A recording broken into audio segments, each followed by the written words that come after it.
Au son de la pop anglaise ou des classiques d'Erita Mitsuko, les organisateurs du trail Musique en scène ont fêté la musique à leur manière.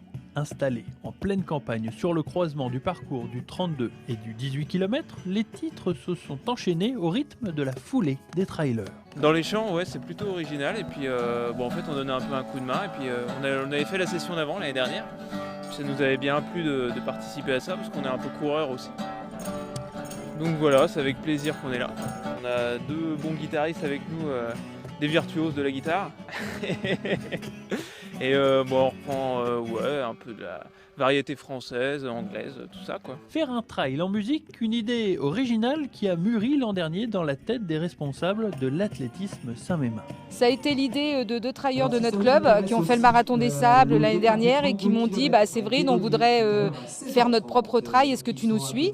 Donc j'ai dit oui, et au calendrier il restait que la date de la fête de la musique l'année dernière, donc on l'a pris.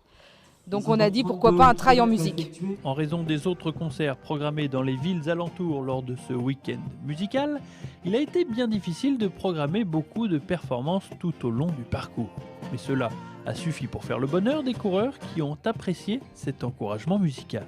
C'était très bien, très bien. Moi je suis passé un peu vite donc j'ai pas le temps trop écouter, mais ça change. C'est bien, dans la plaine, on n'entend que le vent et d'un coup, donc c'était très très bien. Sympa, ça rappelle un peu le marathon de Paris où c'est à peu près la même chose.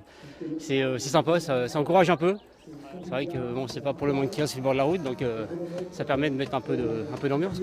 Ambroise a quant à lui plutôt bien récité sa partition en s'adjugeant la première place sur le 36. Ça a été bien au début, je trouvais ça un peu lent au début, donc j'ai été tout seul à partir du 5-6e kilomètre, et puis j'étais à mon rythme, et puis voilà, ça s'est bien déroulé.